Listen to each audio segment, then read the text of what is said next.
শ্রীমঙ্গলের অন্যতম সুন্দর চা বাগান নূরজাহান চা বাগান। বর্তমানে এটি শ্রীমঙ্গলের অন্যতম দর্শনীয় স্থান। প্রকৃতির এক অপরূপ মেলবন্ধন খুঁজে পাবেন এই চা বাগানে। তো বন্ধুরা, আজকের ভিডিওতে এই বাগানে সকল বিস্তারিত নিয়ে হাজির হয়েছি। চলুন ঘুরে আসি নূরজাহান চা বাগান থেকে। তো হ্যালো বন্ধুরা, এখন আছি আমি শ্রীমঙ্গলের ভানুগাছ রোডে যেতে, যে কোমলগঞ্জগামী রোডটা বাঁধে ওরই ঠিক পাশে নূরজাহান টি স্টেট, ঠিক সেখানে। আর এইখানকার পরিবেশ নিয়ে আজকের ভিডিওটি শুরু করব। তো প্রথমে চলুন দেখে আসি আমরা এখানে কিভাবে আসবো। শ্রীমঙ্গল শহরের ভানুগাছ রোডে একাধিক সিএনজি পেয়ে যাবেন। মাত্র ৮ কিলোমিটারের এই রাস্তা আপনাকে একটুও হতাশ করবে না। এই রোডের প্রাকৃতিক দৃশ্য চোখে দেখার মতো। যেতে যেতে মেইন রাস্তার পাশেই দেখতে পারলাম সাইনবোর্ড। এই রাস্তা ধরেই ৫ থেকে ৭ মিনিট গেলেই পেয়ে যাবেন নূরজাহান চা বাগান। বাগানে প্রবেশ পথেই এইখানকার বেশ কিছু মানুষকে আনারস লেবু বিক্রি করতে দেখলাম।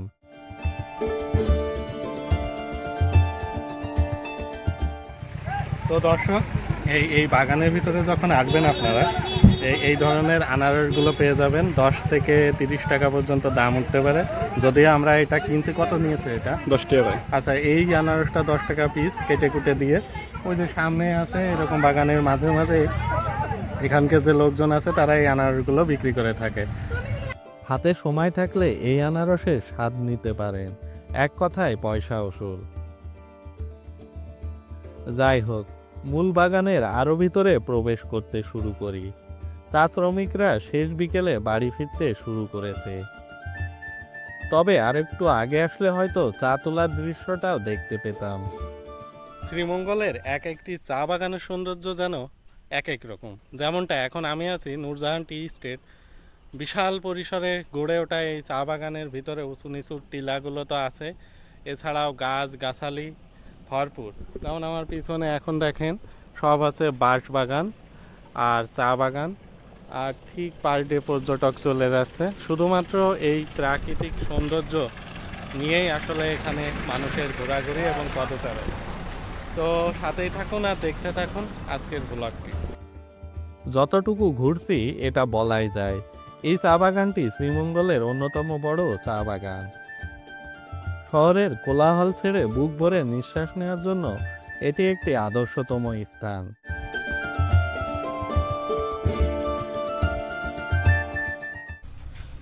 প্রকৃতির এক অপরূপ সৌন্দর্য হচ্ছে এই শ্রীমঙ্গল ভূমি। তো আজ কিছুদিন হলো বেশ উত্তাপ আমাদের এই শহরটা, বিশেষ করে শ্রীমঙ্গল সিলেট অঞ্চলও বিশেষভাবে গরমের তাপমাত্রাটা একটু বেশি।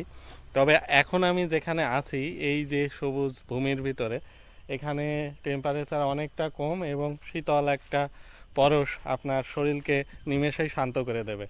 এবং এর আশেপাশে ঝিঝি পোকার ডাক, বিভিন্ন পাকপাকালি যে শব্দ, এটাও আপনার মনকে প্রফুল্ল করে তুলবে, এটা বলাই যায়। কারণ এই যে সবুজের যে ভূমি, সত্যিই এই আপনার যে দালান কোঠা এগুলো ছেড়ে এখানে এসে সত্যি একটা অন্যরকম অনুভূতি আমার হয়। এই জন্য প্রতিবার ছুটে আসি এই চা বাগানগুলোতে। তো যাই হোক, আমার সামনে আপনাদের একটু দেখাই।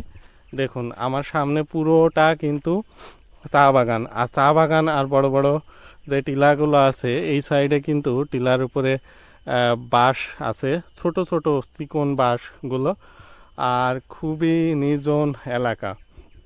তো সব মিলিয়ে এই হচ্ছে এখানকার পরিবেশ। তো সাথেই থাকুন আর দেখতে থাকুন এই নূরজাহান টি স্টেটের পুরো বিস্তারিত। গহীন চা বাগান আর শেষ বিকালের সূর্যের আলো, এক কথায় মাখামাখি পরিবেশ ছিল। দেখুন, এই বিস্তীর্ণ চা বাগানের ভিতরে আছি। এখানে খুব একটা যে প্রবলেম হয় সেটা আছে, মোবাইলের নেটওয়ার্ক খুব একটা থাকে না বললেই চলে। যেটা আমি ব্যবহার করছি সেটার কথা বলছি। তো এই জিনিসটা খুব খারাপ লাগে, এই সব এলাকার ভিতরে মোবাইলের নেটওয়ার্কটা খুবই কম পায়। আর এখন আমরা একটা অফ রোড দিয়ে যাচ্ছি, যেটা একটু ভাঙাচোরা। আমার সামনে যদি আপনারা দেখেন মূলত এটা চা বাগানের ভিতরের যে রাস্তা, এই রাস্তাগুলোতে আবার পর্যটক কম আসে, মেন রোড দিয়েই পর্যটক ঘোরাঘুরি বেশি করে। তো আমরা এই রোড দিয়ে দেখি কতদূর যাওয়া যায়, কোথায় যে ওঠে এই রোডটা। তো এই হচ্ছে অবস্থা, খুবই সরু একটা রোড।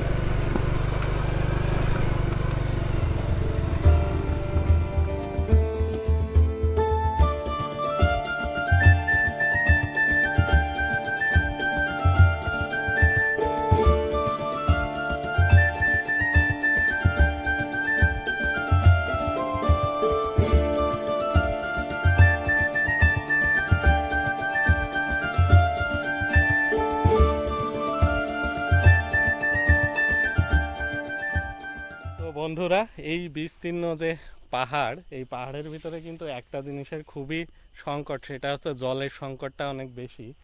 দেখুন এখানকার যে লোকজন আছে তারা কি করে, এই যে এই ড্রামগুলোতে করে বাইরে থেকে জল নিয়ে আসেন, তাই তো? নিয়ে আসার পরে যে এই চা বাগানে যে কীটনাশক ছেটানো হয়, সেইগুলো কিন্তু এই জল দিয়েই মেশানো হয়। এই যে এখানে দেখতে পাচ্ছি আমরা চা চা গাছে দেওয়ার যে কীটনাশক সেইগুলা। আর ওই যে ওখানে একজন দাদা, উনি ওই চা বাগানে কীটনাশক ছিটানোর কাজেই হয়তো ব্যস্ত আছেন, তাই তো? তো এই হচ্ছে ব্যাপার। আর এখানকার পরিবেশটা তো অনেক সুন্দর, আর এখানকার লোকজনও অনেক পরিশ্রমী এবং তারাও খুব সহযোগিতাপূর্ণ। আমি যতটুকু আসছি তাদের সাথে কথা বলছি, খুবই ভালো লাগছে। তো এই হচ্ছে অবস্থা। আরও সামনে যাব, যেহেতু আমরা মেন রোড থেকে কিছুটা ভিতরে আসছি, তো আমরা এই রোড ধরে আবার সামনের দিকে যাব।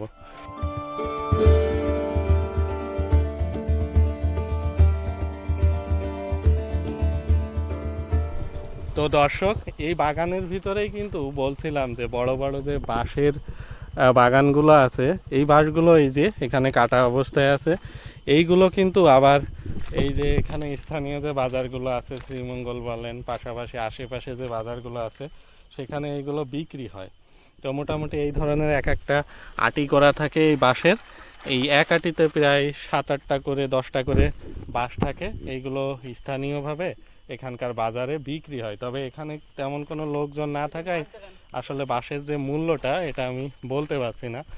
আর এই চা বাগানটা কিন্তু অনেক বড়।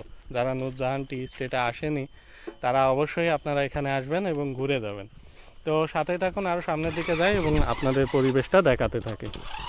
দেখুন এই বাগানগুলো কিন্তু এইখানকার যে স্থানীয় লোকজন আছে তাদের আপন পরিচর্যায় বেড়ে উঠেছে এই চা গাছগুলো, এবং চার এই পাতা সরবরাহ করা হয় তাদের মাধ্যমে। এবং এইখানে কিন্তু এখানকার যে স্থানীয় হিন্দু সম্প্রদায়ের লোকজন আছে, মোটামুটি তারাই বেশিরভাগ এই চা বাগানের শ্রমিক হিসেবে নিযুক্ত আছে কাজে। তো তারা কিন্তু এই বাগানের ভিতরে পূজা পার্বণও করে থাকে। তো তেমনই একটা জায়গা এই বাগানের ভিতরে আমরা দেখতে পাচ্ছি, একটা কাঁঠাল গাছে আমরা এখানে বিপদ নাশিনী নামে ছবি দেখতে পাচ্ছি।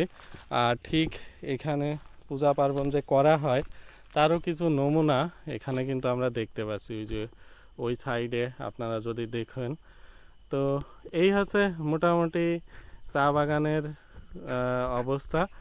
আর এখানকার লোকজন তাদের ধর্মীয় বিষয়ে খুবই সচেতন, এবং তারা তাদের ধর্মীয় কার্যাবলী এই বাগানে এত পরিশ্রম করার পরেও করে থাকে। কিছুটা সামনে আসতেই একদল চা শ্রমিককে চা পাতায় স্প্রে করতে দেখলাম। তো দর্শক, আমি চেষ্টা করছিলাম যে কীভাবে কীটনাশকটা ছেটাই সেটা আপনাদের দেখানোর জন্য। তা আপনারা দেখুন এই পাশে ওই যে যে এখানকার স্থানীয় চা শ্রমিকরা আছে, তারা থাকেন, তারা হচ্ছে কীটনাশক ছেটাচ্ছে। তো ব্যাপার যেটা হয়েছে যে এখানে যে বাগান কর্তৃপক্ষ আছে তারা এই বিষয়ে একটু বিধি নিষেধ মনে হয় রাখে, এই জন্য আমি এই চিত্রটা ধারণ করতে পারলাম না খুব একটা ভালোভাবে। তো এই হচ্ছে ব্যাপার। আর আমরা আরও সামনের দিকে যাই, দেখি সামনের পরিবেশটা কেমন। এইবার বাড়ি ফেরার রাস্তায় প্রবেশ করলাম, তবে এইখানেই শেষ করছি না। চলুন আরও কিছু দেখাই আপনাদের। তো দর্শক, এই নূরজাহান টি স্টেটের ভিতরেই আমরা একটা জলের যে কুয়া দেখতে পেলাম, অনেক গভীর এটা। আমার মনে হয় এখানে আপনার মোটর লাগিয়ে এই জলটা এই চা বাগানের উপরে তোলে। আর আরেকটা ইন্টারেস্টিং বিষয় হচ্ছে এই যে টিলাগুলোর উপরে একটা ছোট্ট পরিসরে বাড়ি দেখতে পেলাম মাটির, ওই যে ওই বাড়িটা। তো আমার ভিতরে একটা কিউরিওসিটি জাগলো যে ওইখানে কি আছে দেখার, এই জন্য উপরের দিকে যাওয়ার চেষ্টা করব। না জানি কি হবে, কার বাড়ি তাও জানি না। তো সাথেই থাকুন আর ওই উপরে যাই, একটু দেখি জায়গাটা কেমন সুন্দর। ওয়াও! তো বন্ধুরা, এই যে একটা টিলার উপরে সুন্দর পরিসরে একটা মাটির বাড়ি দেখতে পেলাম। আর আমরা কিন্তু টিলার এখন অনেকটাই উপরে, আর নিচে ওই যে রাস্তা চলে গেছে। এইদিকে শুভ তো কাঁঠালের দিকে ঝোঁক দিয়ে বসে আছে। অল্প পরিসরে কিন্তু একটা বাতাস ছাড়ছে, আর প্রাণটা মনে হচ্ছে জুড়িয়ে গেল। যাই হোক, এখানে বসার একটা জায়গা পাইছি। আমার মনে হয় শুভ মাঝে মাঝে এখানে বসা লাগবে। বসবো এখানে।